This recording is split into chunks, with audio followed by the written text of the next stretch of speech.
يصلح عمل المفسدين. الدائرة عليهم إن شاء الله قريبا، اليوم أو غد أو بعد غد أيها المسلمون.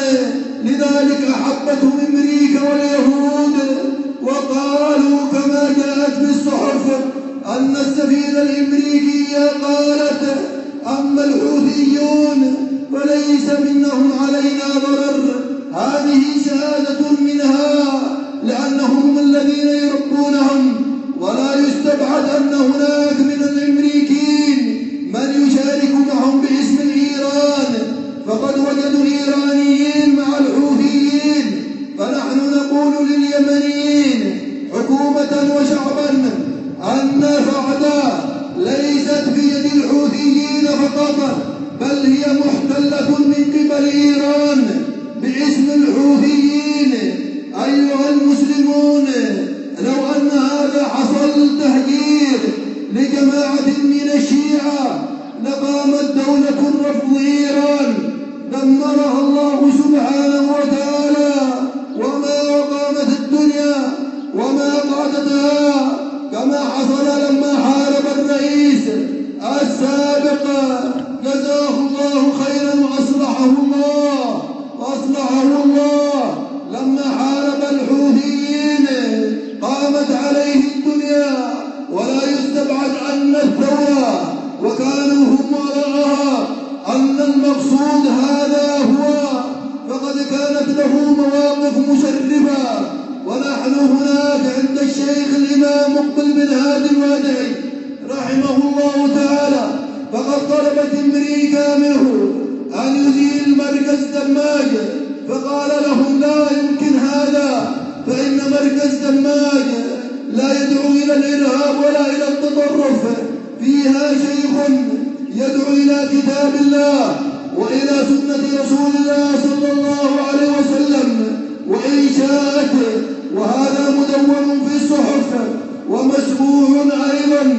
أذاعته لندن قبل 18 سنة في برنامج سموه مقبل الوادعي أو الحركة الوهابية في اليمن بقيادة مقبل الوادعي. فحصل الاتصالات مع الحكومة اليمنية، فقال لهم الرئيس السابق: إن أرادت أمريكا أن ترسل وفدا إلى هناك نذهب وننظر ماذا يفعل هذا الرجل، فهو رجل ليست له أطماع سياسية.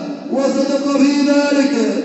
ومات الشيخ مقبل رحمه الله ولم يطلق طلقة على الحوثة ولا على الشيعة، بل كان يقول: لو تقدموا خطوة تأخرت خطوتين. لا يريد أن يتواجه معهم لأنه يعرف أن السنة وأن الحجة تقضي عليهم، وفعلا فهم ليسوا أصحاب حجج، وكذلك ليست عندهم براهين ولا أدلة فيما يزعمونه، فهم فاشلون.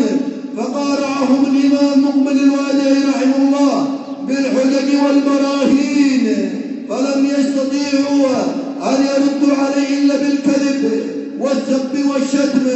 أيها المسلمون، للأسف هذه الأمور تدل على أن هناك مؤامرة كبيرة على الإسلام والمسلمين بقيادة أمريكا واليهود وحلفائهم، وبكذا وكم وبتعاون من الحوثيين ومن الرافضة، فهم يقتلون المسلمين في العراق ويقتلون المسلمين في لبنان ويقتلون المسلمين في سوريا ويقتلون المسلمين أيضا في لبنان وفي أفغانستان وفي غيرها من البلدان، والعالم في سكوت مخيف للأسف الشديد.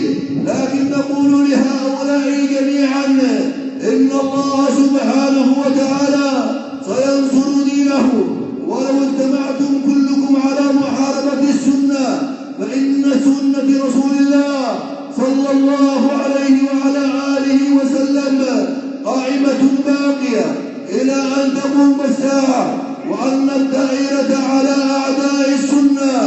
والله سبحانه سبحانه يقول إنا لننصر رسلنا والذين آمنوا في الحياة الدنيا ويوم يقوم الأشهاد. والله سبحانه وتعالى يقول يريدون ليطفئوا نور الله بأفواههم والله متم نوره ولو كره الكافرون.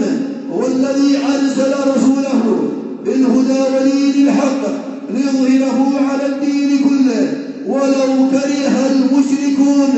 وقال تعالى ذروا الذين كفروا ستغلبون وتحشرون إلى جهنم وبئس المهاد.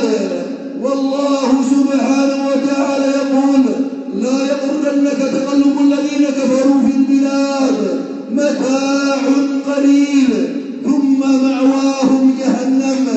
هذا حكم الله فيهم، الخزي في الدنيا والخزي يوم القيامة يوم يقوم الأشهاد.